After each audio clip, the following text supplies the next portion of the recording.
Hello, my friends. Have you ever found yourself in a relationship where love felt more like chaos than comfort? I've been there. Where you question, and this is the thing, right? We question if this is how it's supposed to be.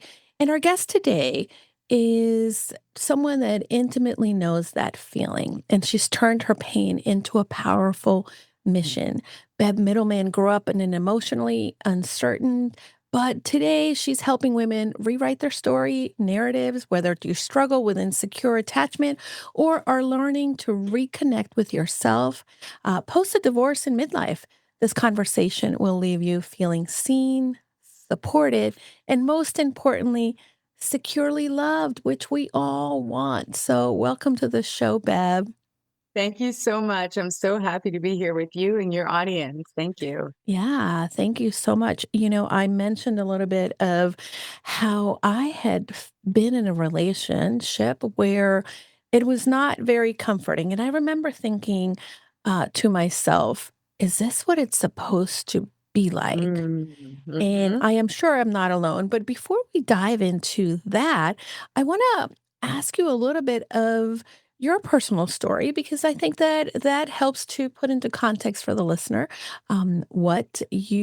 where you came from, basically. And let's start with your childhood. You said you grew up in chaos. Can you describe Yes, what that looked I like? did. Yeah. I'll try to keep this brief, but I know that many of us grew up in homes where the love and the consistency and the emotional attunement that we had with our parents or our caregivers was not consistent, Mm, right? So we're going to talk a lot about today what children need when they grow up, and mm, really what they need is safety. yeah. And how do they find that safety? Through consistent emotional attunement of their caregivers, Hmm. right? So, not perfection, but predictable. And so, the environment that I grew up in was not predictable. I think I spent most of my years walking on eggshells. Mm, We'll talk about the reasons for this, but there could be a multitude of reasons that a child can feel emotionally unsafe in right, their right. environment. And so there's not options as a child for what to do with that. Yeah, yeah. And the way that I took it, it was okay, I'm going to try to be perfect, which as an adult, we know is an Yeah. ideal that doesn't really exist. But as a Yeah. child, you're like, if I can be perfect, Then no they'll one love will get me. angry at me. They will Yeah, love me. I'll never get in yeah, trouble, yeah, yeah. right? And so that was Mhm, my strategy. And so perfectionism is really sort of what I clung to tightly. mhm, I sort of did everything by the book that was expected of me. With the life choices that I made, I got married young. He was a mhm. beautiful partner. We had two beautiful kids. Thank God they're well. Um, I really excelled in my career. I mean, by the time I was 30, I was working as an executive. I was married. I had Mhm. two young kids. So I was really type A, like go, Yep, go, yep, go, yep. go, go. Sounds familiar. Yeah, right, and what people don't realize is people say, "Oh, well, that's just my personality." No, it was more so that I felt that if I didn't do all of these things, I would be criticized or unloved, Mm, or I wouldn't get the attention that I needed because the way in which I got the attention from my mhm. caregivers, what for me was through my achievements. Yeah, yeah. Not just because I existed, but it was like, Bev always brought home straight A's as a student, Mhm. so let's celebrate that, Yeah, yeah. right? I got all the It's awards and that sort of thing. yeah, absolutely. I've noticed something, very interesting in the last few months, and I've come to understand that as a trauma response. And again, I grew up in a loving household, but obviously, there's some deficiencies there. And my husband tends to get a little bit annoyed, but that's really where he's coming from as well, because he'll say maybe something went wrong or, I messed up something, and I'll immediately, rather than saying, oh, okay, or whatever, I immediately jump into the justification, why Mhm. that happened. And, just to show, okay, like I'm not broken and I realize that I don't have to justify with him. He's fine. Or sometimes it has nothing to do with anything. And I immediately go into that response. And I've been So for really you, adamant to yeah, look that at that. trigger is telling you, like, when you feel criticized, you feel unsafe, Yeah, yeah, yeah. right? So it's so wonderful that you've made that connection there. Yeah, and by the way, I think that a lot of that also came in my early relationship from my first marriage, and of course, we can dig into that later. But I wonder if there was a moment for you that you realized that your relationship patterns weren't working, and that your past may be affecting your future as you continue to Yeah. evolve. I was one of those people that sort of was on, like, I had like two speeds, like awake and asleep. like, like Familiar I to really me. didn't understand how to relax. It didn't feel comfortable for me. And so for me, which I believe is the story for a lot of people, I went until I Mhm. hit the wall. Yeah. And emotionally I was so burnt out that of course it impacted physically as well. Yeah. Um, I was dealing with generalized anxiety. For me, that's how it came out. Hmm. People deal with all sorts of things, Yeah. depression being a big one as well. For me, it was mostly anxiety. And when I hit the wall, I decided, okay, I need to start making some changes, right? Like, Hmm. what is really not working here? Yeah. And Yeah. interestingly enough, I'm almost 50. So this started for the last decade, it started like Hmm. as soon as I hit 40, which Okay. is also around the time that we start going into Of perimenopause. course. Of Yeah. course. But I didn't know that at the time. It's Mhm. only in the last year that all of a sudden people are talking about perimenopause I know. I hear it a lot more than I ever did, and that's really one of the things that, for us, I'm hoping that we can redefine this for other young women as they're yes, coming up in their 20s and their yes. 30s, so that they realize that they're not broken, and they realize, like, listen, these are the ways that in which you can navigate this new era. Yeah, exactly. And so, I went through a little bit of a lengthy process to realize that, I was feeling so anxious because I was misaligned to my Mhm. true authentic self. Yeah. All my behaviors and thoughts were patterned around trying to Mhm. please others Yeah. around me, Yeah. do the right thing, be the good girl, that sort of thing. Mhm. Yeah. But it wasn't authentic to who I was. And so Mhm. you can imagine that what I was, I knew I didn't feel well, right? Yeah. And Yeah. it's a very lonely experience, or you Mhm. don't feel well. And I had tried to get help from various different sources and therapies. And when I tripped over the work on attachment theory many years ago, that is what had such a profound impact on Mm. me. And that allowed me to understand my triggers. Why are my thoughts wired this way? Why do I behave this way? Yeah. Um, and then I could change things, right? Mhm. Having spent my entire career working with adults in professional development, personal training, that sort of world. I then took my entire focus into attachment theory. Mhm. And so it's been incredibly rewarding because I know how impactful this work is. Yeah. I think that, you've hit it, in the nail on the head. It is an impactful type of work because it's not unique to just a few of us. It's very No. something more common than people realize. Now, I am sure that we have a listener that is probably feeling stuck or anxious, or it has that avoidant attachment. What are some of the signs, and how can they start to shift out of that pattern? Yeah. So I'm going to take a step back here and Mhm. just, we may have people who don't really know about attachment styles. Yes. Maybe I'll sort of give a little bit of Very a good. Yes, you're right. background. We should do that Um, first.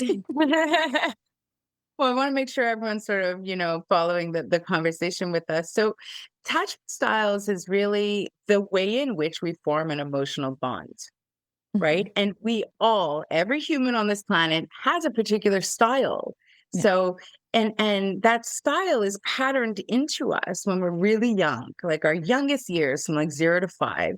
Depending on what we learned, what we felt, what we saw, what we experienced vis-a-vis our caregiver, that gives us like a template of this is how we are going to interact with others in the world. Okay. So everyone has an attachment style. We're not talking about a personality disorder or mental Mhm. illness, right?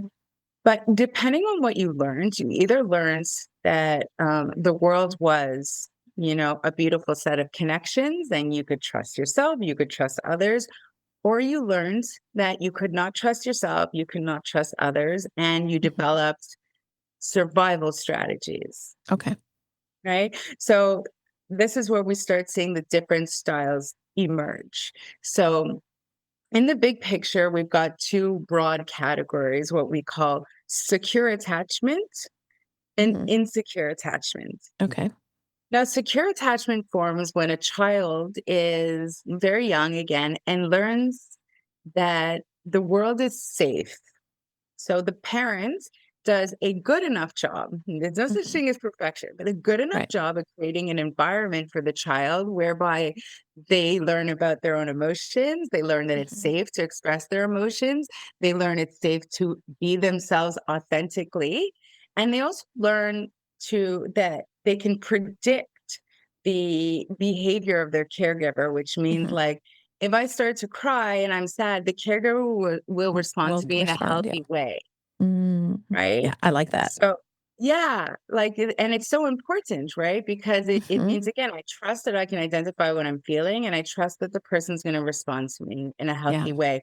So I developed secure attachment. And as I grow older, these folks tend to do very well in long term relationships. Mhm. They're independent, but they also enjoy being in couples.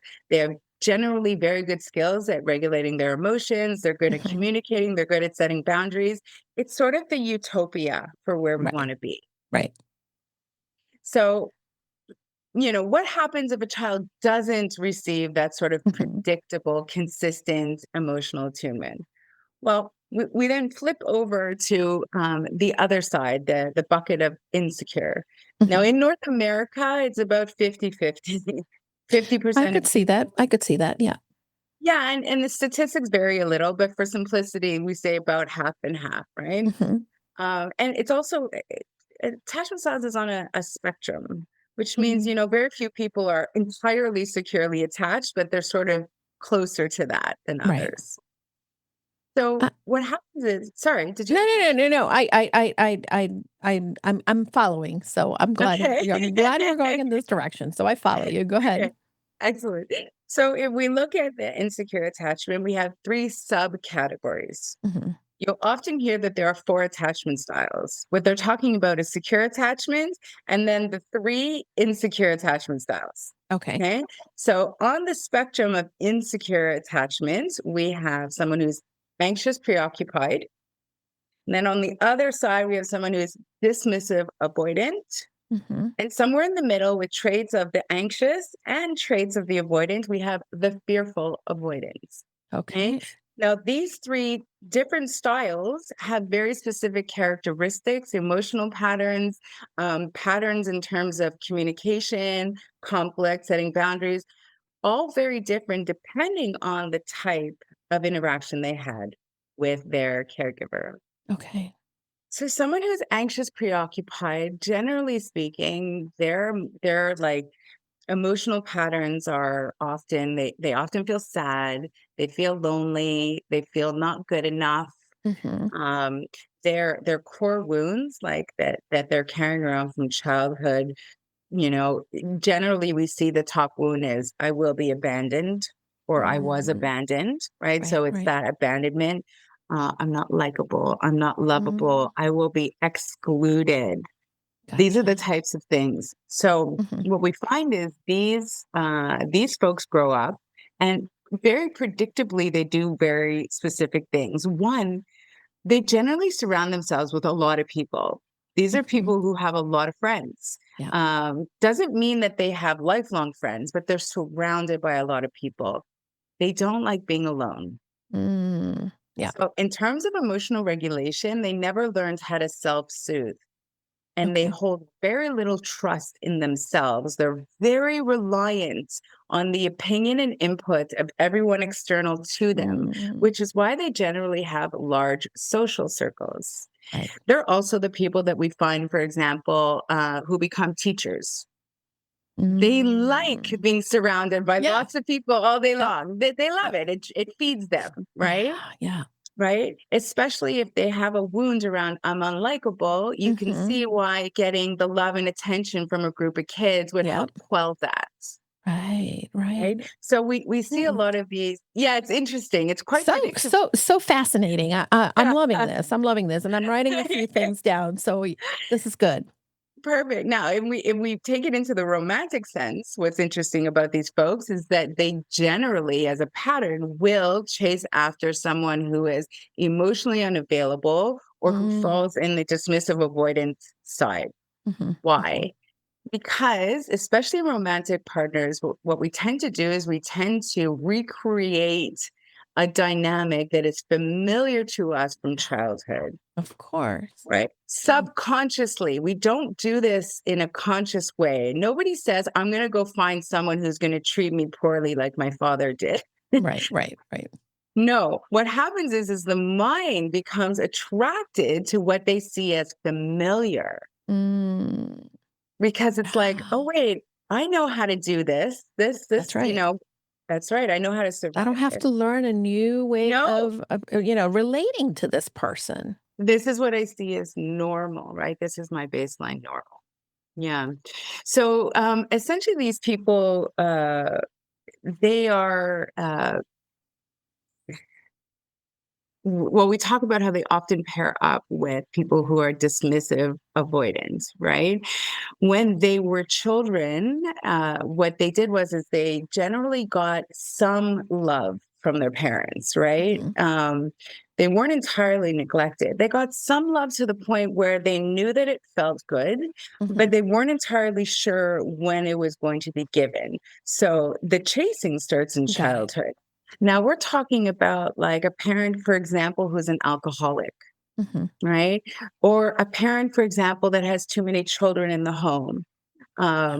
So this parent may be really loving and warm to a child one day, and the next day might be mean and cruel, Mm, or might ignore the child the next day, yeah. right? So that unpredictability is what creates this sort of need Mhm. for the person to chase after someone else for that external validation. Right, right. Yeah.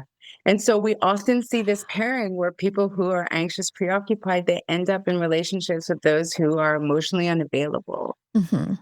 Yeah. Yeah.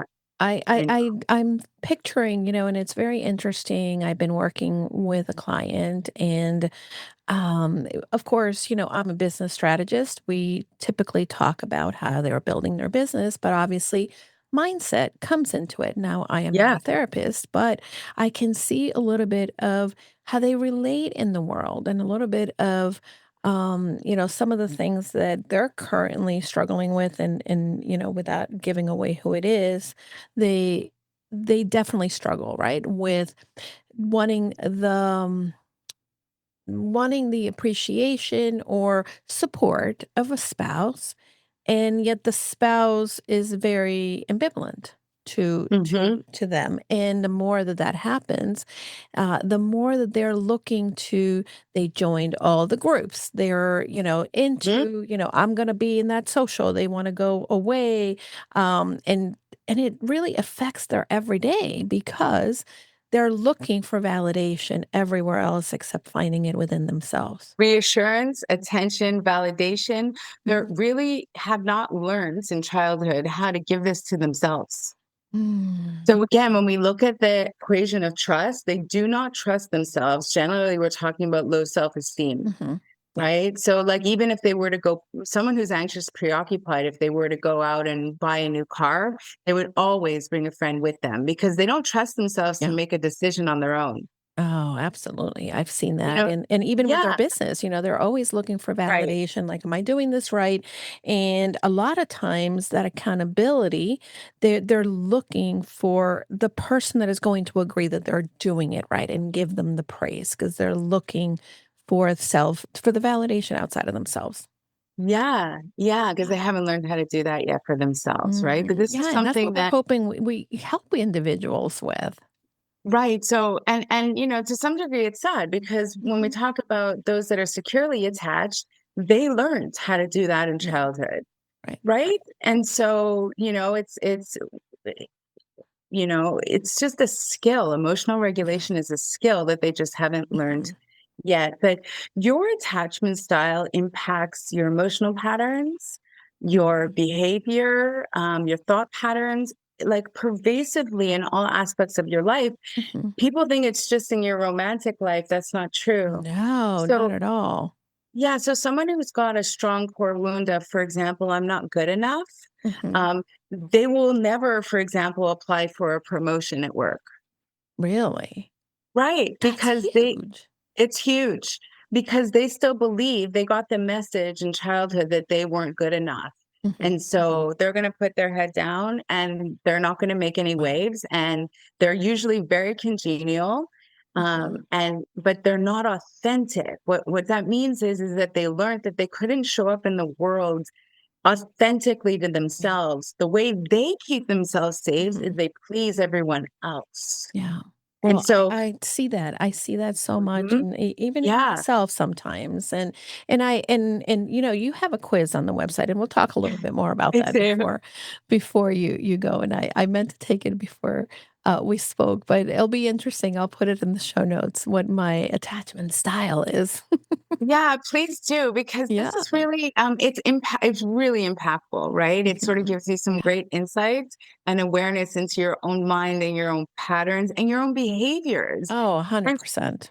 it's Yeah. so liberating when you can get to a Oh, place and go, "Why am I doing yeah. this?" Like, oh, I get it. I remember now. Yeah, and you're like, Yeah. "Okay, I've been doing this for 30 years. At one point it made sense. This Yeah. kept me safe, but Right. I'm no longer in the same scenario. So Mhm. do Yeah. I need to continue doing this? Like, so, that critical thought comes a little later when we're older. And Yeah, for I'll sure. jump into our friends in the world of Yeah. dismissive avoidance. Yeah, I love Okay. So that. now, okay, so we got this sort of spectrum, right? It's a Mhm. continuum. Those who are really anxiously attached Yeah. and those who are avoidantly attached, dismissive avoidance. Now, dismissive avoidance typically came out of a home where there was Mhm. emotional neglect. Okay. And one of the interesting things is I've had countless conversations with people who are dismissive avoidant. They will Mhm. tell me straight up, I had a pretty good childhood. Like, you know, Right. nobody hit me. I had 3 meals a day. I had a warm bed. Mhm. And I was like, okay, did anyone hug you? No. Anyone tell you that they loved you? No. Ooh, okay. Did anyone give you a pat on the back when you got a good report card or scored Mhm. a goal or something in soccer? No, my parents weren't like that. Okay. Mm. So what I'm talking about is emotional attunement, right? Okay. Which is being able to actually listen, understand, and connect to someone Mhm. else on an emotional front without invalidating, without being defensive, without getting angry. And so, this emotional neglect piece, for those who are dismissive avoidant, they've done such a good job at sort of repressing their emotions that they don't even realize most of Mm. the time this is what they've experienced. Okay. So, a child who's emotionally neglected, really what they learn very early on is I have me, myself, and I to count on. Mhm. Mhm. And so there's no point. It's like Yeah. feigned helplessness. Like there's no point in me asking you for help because Mhm. Julie, if I ask you for Yep. help, you're not going to help me. No, no, So that I and stop that's asking. what they know. Yeah. That's what they know. And so they Mhm. become overly self reliant, hyper Mhm. independent. They have a Yeah. very hard time, they move very slowly in relationships. They trust themselves because they know that Mm. they will do well by Yeah. themselves, but they have Yeah. very little trust in the world around them. They've been Mhm. disappointed over and over. They tend to appear secretive. They don't like people coming into their space. They really need to self-isolate in order Mhm. to emotionally regulate. Okay. Um, but we see, a standard degree of like low level of irritability there, Mhm. emotional dysregulation, also anxiety, but it's hidden in this group, right? And Mm. so their core wound, when we're talking about the person who's anxious, preoccupied, saying their top wound is I will be abandoned, Right. the top wound for someone who is dismissive avoidant is a shame wound. Yeah, Mm. yeah, Okay. I will be rejected. Yeah. right? I'm there with you. I think that one of the biggest things that through my life that I've dealt with is definitely some of the patterns of shame. And, and again, I had a loving household, and sometimes it's so difficult or challenging to even say that, right? Because we, but people around us have not been perfect. And I had a lot Yeah. of, shifts. My parents divorced when I was 5. My mom and we moved, we lived with my maternal grandparents.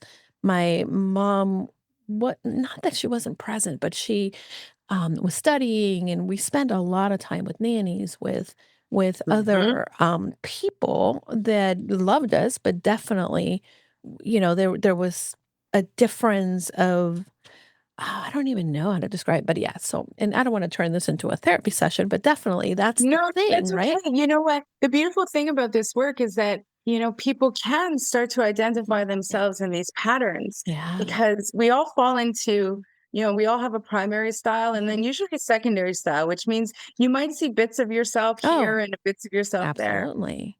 But Absolutely.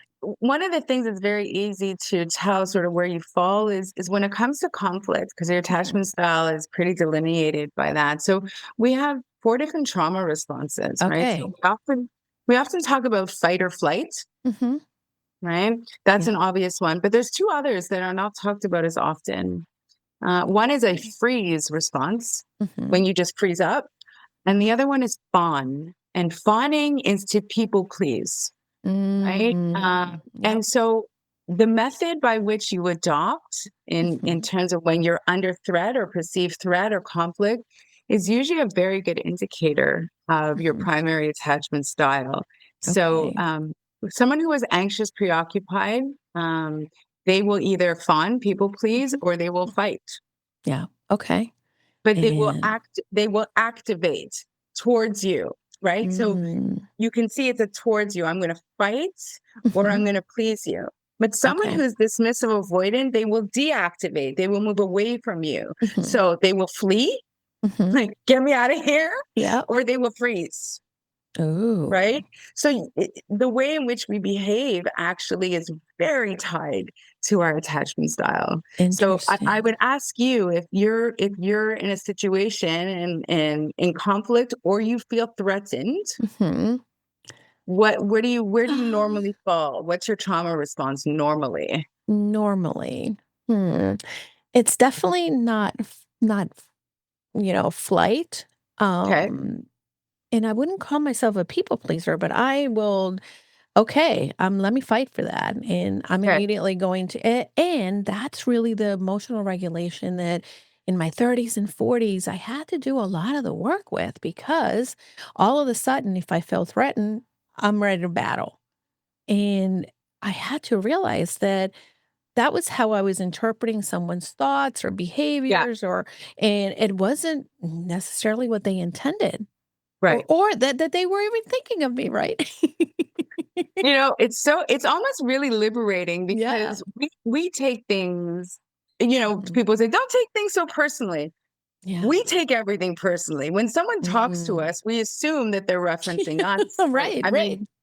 that's just a little of how we're wired. But the truth is that, most of the time, 9 out of the Mhm. 10 times, when someone behaves the way they do, even if they're interacting with you directly, it has very Mhm. little to do with you. Oh, 100%, 100%. I went on the Camino de Santiago, and I think that, this is 2016, and I use a lot of that trip to in the analogies, because they help me really be able to process certain things. And when I encounter someone, for instance, in the trail, then you begin to speak to them, and they were carrying their backpack, and they had their own load. So the same thing happens, I think, in the way I see it now in my life when I am having a conversation with someone or a friend, or interacting. I've learned to say this person has their own load, and it Mhm. has nothing to do with me. And if it does, that's because of their load. And Yes, exactly. I don't have to react to that. And Yeah. yeah, it's been huge. Now, there's some times in which I will retreat. If Mhm. I'm, Okay, I'm That done. doesn't surprise Goodbye. me. Yeah, I'm Yeah. done with you. Goodbye. See you later. Yeah. Yeah. And that's okay too, right? It's Right. Right.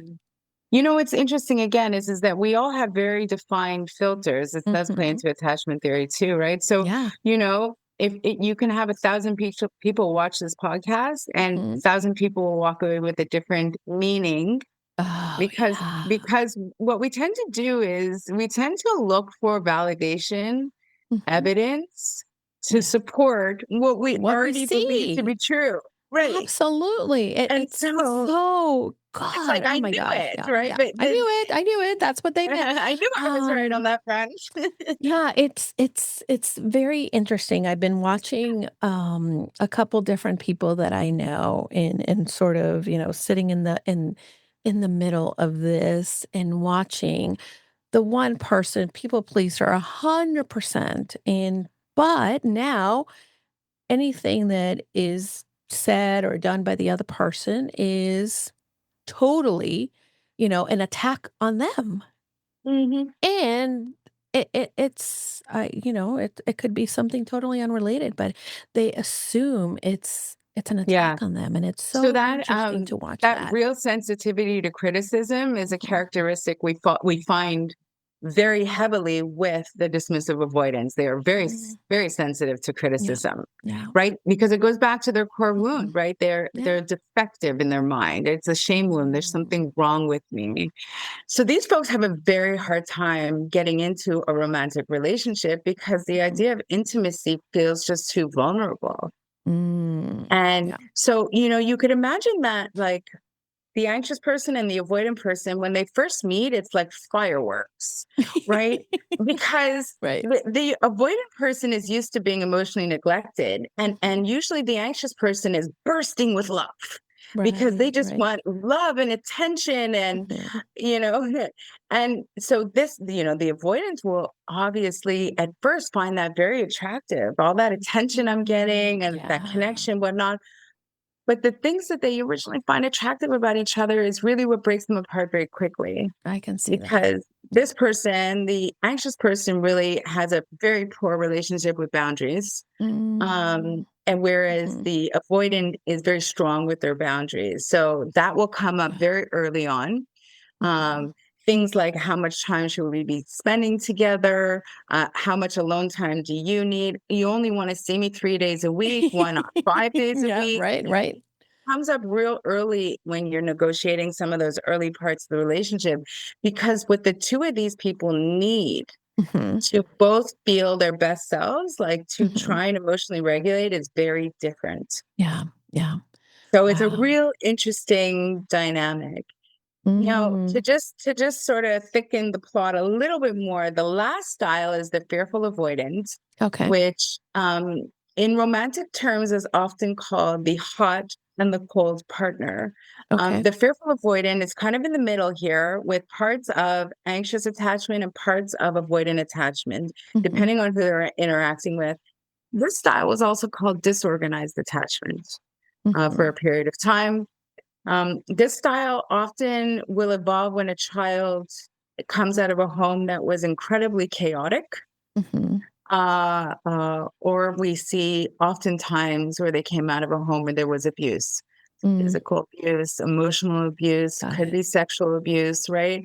Mhm, And what happens is that the child, their mind, their psyche becomes very disorganized in a sense because they're yearning for mhm, the love, acceptance, validation of their primary caregiver.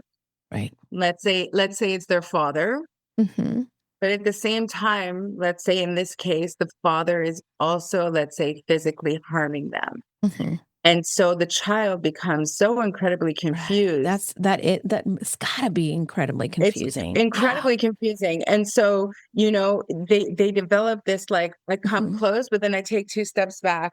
I want mm, your love, but I'm afraid of you. And yep, so yep, that pattern repeats into adulthood where these people become hot and cold. One minute they want the mhm, closeness and the love, and the next minute they're pulling away because yep. the vulnerability is just the intimacy is too scary for them, Mm, right? And okay, that's the hard part. I have to say, and I have permission for this, but that's my ex-husband. And it is so fascinating It is, because isn't it? totally, right? Like I know. 1 minute and the next, and for me, someone that dealt with shame, right? It's like, "Oh, I'm broken, they don't want me, and what's wrong with me?" N and of course, yeah, I either retreated or became very angry. So, Yeah, interesting. Yeah. retreated or became very angry. So Mhm, I could already predict that you are going to fall onto the avoidance side. mhm. Yeah, I could see Okay, that. so I could and see that, please yeah. do when you I take the can't quiz, wait. I can't then wait. send me the But results y so y we can talk about okay, it.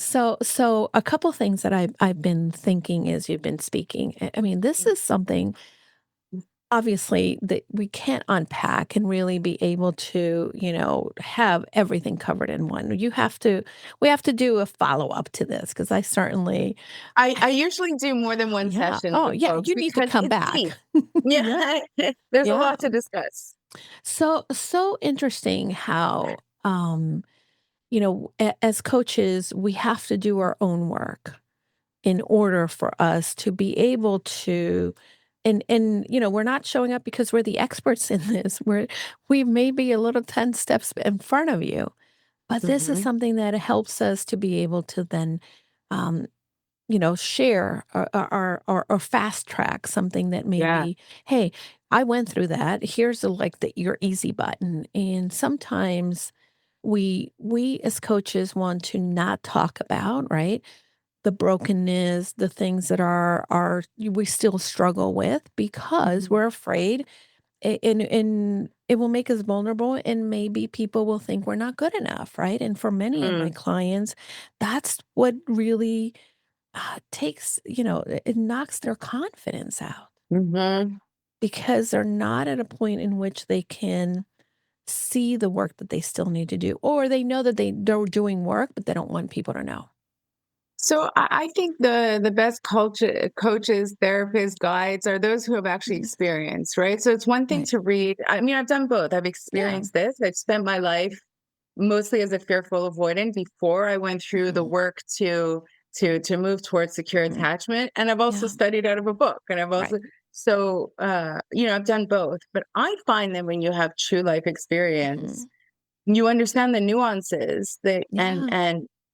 and how it actually feels. Mhm. Yeah. Things that you can't get out of a book, It's right? so So good. It's so it good is that good. you're able to make that type of work, Yeah. because again, it's and I will usually say to my listeners, you can look at a recipe and say, "I'm gonna follow the recipe." But it's not until you're actually making the recipe that well, do you need more time in the oven? The temperature Mhm. varies.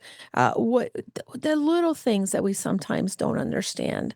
I'm on a Yeah. quest to making bread, and every couple weeks I have the same recipe but different variations of it.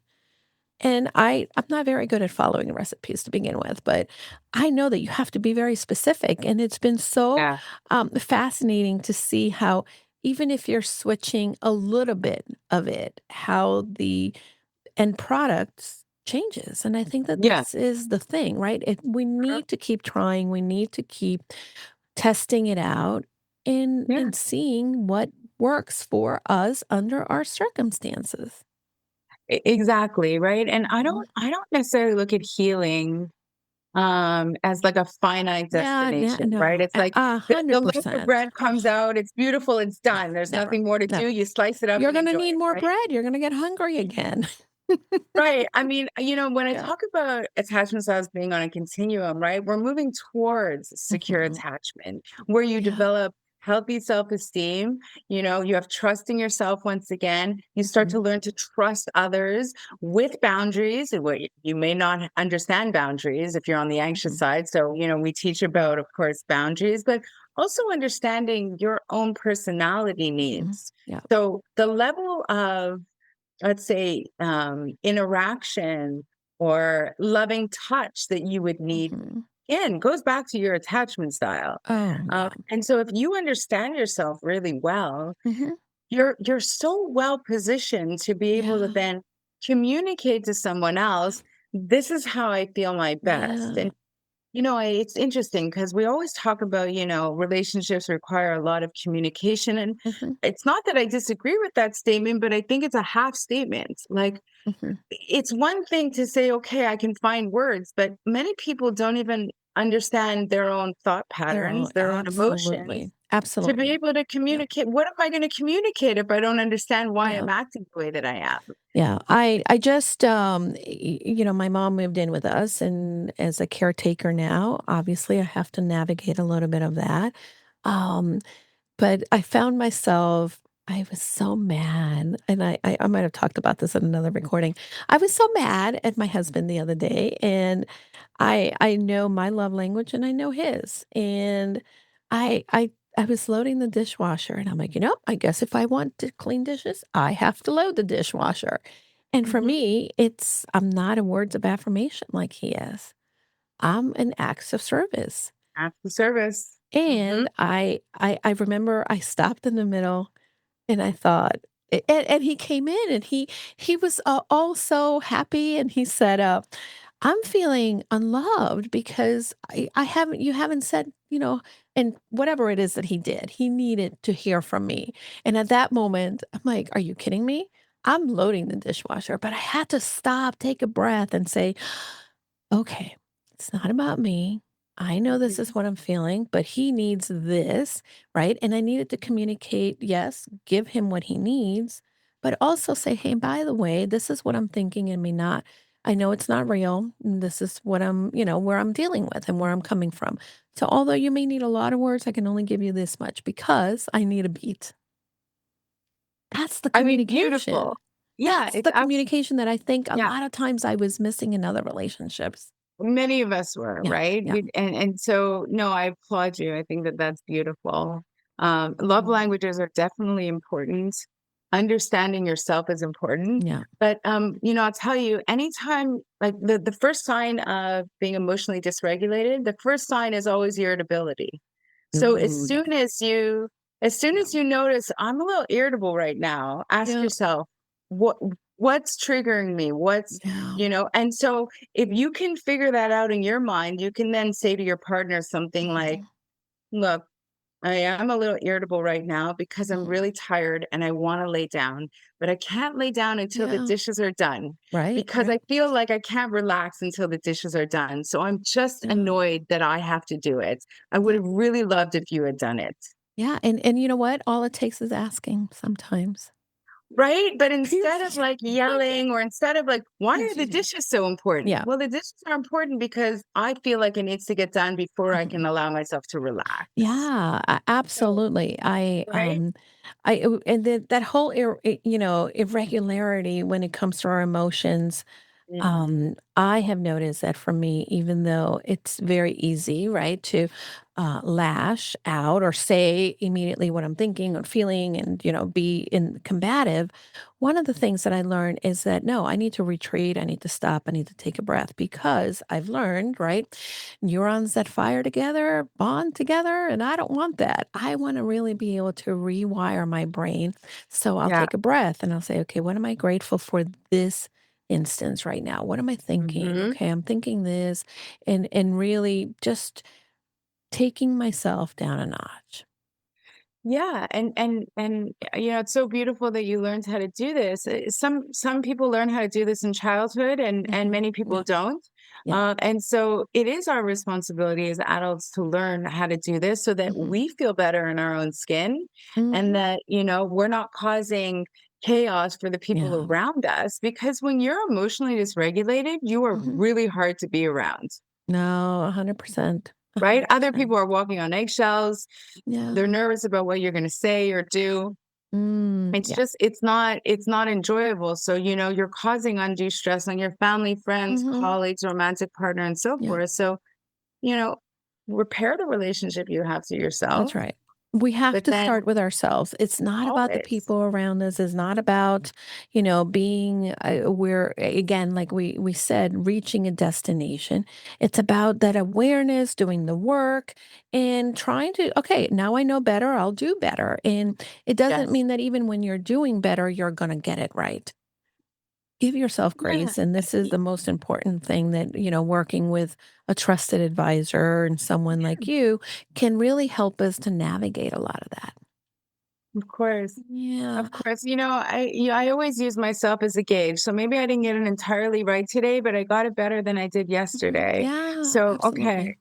like Yeah. we're making progress. Making Yeah. progress is all we Yeah. can hope for. Yeah. Bev, so fascinating. Again, I'm so glad that we unpacked so many different things. I could probably talk to you all day, but I know that you probably have other things, as I do. But for the listeners, I want to just encourage the listeners. Number one, they need to go to your and take the quiz. I'm going to take it. I'm going to be sharing what my result is.